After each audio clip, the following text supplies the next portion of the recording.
कभी अगर मौका लगे, कभी अगर मौका लगे और सोमवार की अष्टमी पड़ जाए, क्या पड़ जाए सोमवार की, जम के बोलो जरा, अष्टमी। या तो सोमवार की अष्टमी पड़ जाए, या हर महीने शिवरात्रि आती है, हर महीने आती है, या तो सोमवार की अष्टमी पड़ जाए या फिर सोमवार की शिवरात्रि पड़ जाए, हर महीने आती है। प्रयास करना।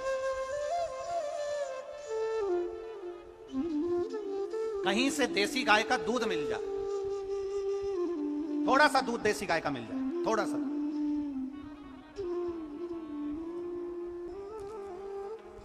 देसी गाय का थोड़ा सा दूध अगर प्राप्त हो जाए, बेलपत्री के पत्ते से दूध कटोरी में लेकर, मात्र बेलपत्री के पत्रे से एक एक बूंद अगर दूध, आप एक बूंद अगर ज्यादा ना मिला हो, एक चम्मच भी अगर आपको दूध देसी गाय का मिल गया हो, और सोमवार की अष्टमी पड़ जाए या सोमवार की, जम के बोलो, शिवरात्रि पड़ जाए, उसमें केवल अगर देसी गाय का दूध मिल जाए, जर्सी गाय का नहीं हो, देसी गाय का अगर दूध मिल जाए, बेलपत्री के पत्ते से, तुम्हारे घर के अंदर अगर शिवलिंग है या मंदिर में शिवलिंग है या तुम्हारे नजदीक में कोई शिवलिंग है, उस पर बूंद बूंद, एक एक बूंद अगर शिवलिंग पर दूध समर्पित कर रहे हो, श्री शिवाय नमस्तुभ्यम, नमः शिवाय, या षडाक्षर मंत्र ओम नमः शिवाय, या 33 अक्षर का मंत्र महामृत्युंजय मंत्र, इसका स्मरण कर कर शिव जी पर देसी गाय का दूध समर्पित कर कर इस बेलपत्री को अशोक सुंदरी वाली जगह पर अगर आप समर्पित कर देते हैं, फिर आप जिस भी चीज के लिए अप्लाई करें, मेरा देवाधिदेव महादेव आपका हाथ पकड़कर खींचकर आगे बढ़ा के दे। मेहनत करना, कर्म पूरा करना, पढ़ाई अच्छी करना, और पढ़ाई के साथ में विद्या अध्ययन करने के साथ में अच्छी मेहनत के साथ में देसी गाय का दूध भगवान शंकर को समर्पित करना, भगवान शंकर को समर्पित करना, देसी गाय का दूध धीरे धीरे धीरे धीरे भावों के साथ आप समर्पित, देसी गाय का दूध एक एक बूंद समर्पित करना, धीरे धीरे समर्पित करना, इसे आनंद से धीरे धीरे जब आप समर्पित करेंगे, बेलपत्री वही दूध में सनी हुई बेलपत्र अशोक सुंदरी वाली जगह पर, उस समय पर डंडी का हाथ शिवलिंग की ओर नहीं होना चाहिए, उस समय पर डंडी का भाग जहां से पानी बहकर जाता है अशोक सुंदरी की ओर से, वहां पर होना चाहिए। कार्य में सफलता मिलती है। शिव तत्व को धारण करें,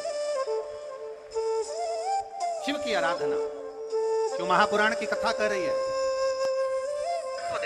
बात अपने जीवन में उतार कर रखिएगा। सोमवार की अष्टमी, शिवरात्रि या सोमवार,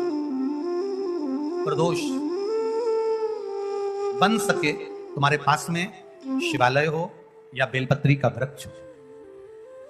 वहां दीप दान अवश्य करना चाहिए।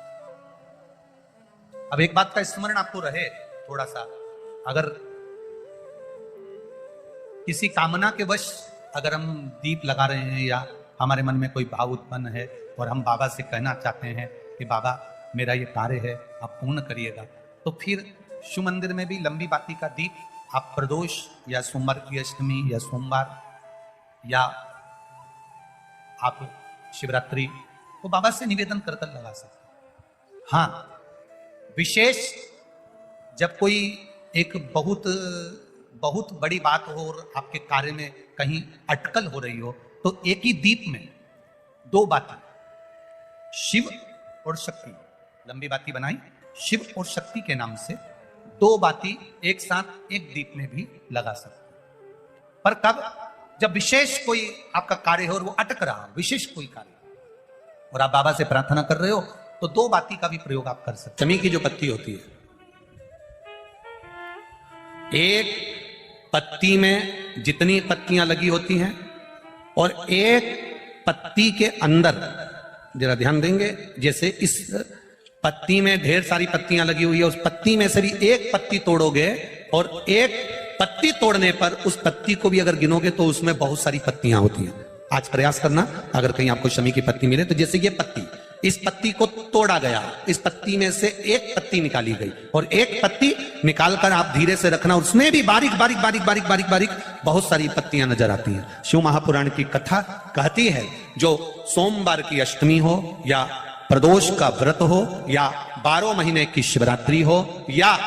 किसी भी दिन प्रदोष काल के अंतर्गत शंकर भगवान को एक शमी का पत्ता कोई भूलवश भी समर्पित कर देता है तो जितनी एक पत्ती में पत्तियां होती है और उस पत्ती के अंदर भी एक पत्ती को तोड़ने के बाद जितनी पत्तियां होती है उतने जन्म मृत्यु लोक में मनुष्य के नहीं होते। 84 लाख योनियों में से वो योनियां कट जाती हैं और देव योनि प्राप्त हो जाती है। जब कभी लगे आपके जीवन में कि मेरे कष्ट का जीवन चल रहा है, कष्ट का, एक बेलपत्र अशोक सुंदरी वाली जगह पर इस डंडी का मुख शिवलिंग की ओर, किस ओर हो, बोलते जाओ जरा जल्दी जल्दी, शिवलिंग की ओर, अशोक सुंदरी वाली जगह डंडी का मुख शिवलिंग की ओर, एक बेलपत्र शिवलिंग के ऊपर जिसका डंडी का मुख, तुम अगर ये शिवलिंग है, आप यहां बैठे हो तो आपकी साइड डंडी का मुख नहीं होना चाहिए, डंडी का मुख विपरीत दिशा में, आपसे पीछे। एक बेलपत्र अशोक सुंदरी, एक बेलपत्र शिवलिंग, डंडी का मुख उधर, और फिर जल की धार जो लोटा भरकर पानी लेकर गए हो, अशोक सुंदरी से शिवलिंग तक धार लगाना है। यहां से चालू करा, चढ़ाते चढ़ाते यहां तक आना चाहिए, वो जल की धार चढ़ाना प्रारंभ करो। फिर 3 महीने में हमको पत्र लिखकर बताना कुबेरेश्वर धाम पर कि बाबा सुना कि ना सुना। एक एक बेलपत्री का नियम है, एक एक बेलपत्र चढ़ाने का नियम है, दुर्वा चढ़ाने का नियम है, धतूरा चढ़ाने का नियम है, भगवान को शमी का पत्र चढ़ाने का नियम है, शंकर भगवान को रिझाने का नियम है, शिव तत्व को कैसे रिझाया जाए, शंकर का अनुमोदन कैसे करा जाए, मेरे वो घरदानी को कैसे मनाया जाए, उसका नियम हमारे अशु महापुराण में वर्णित किया गया।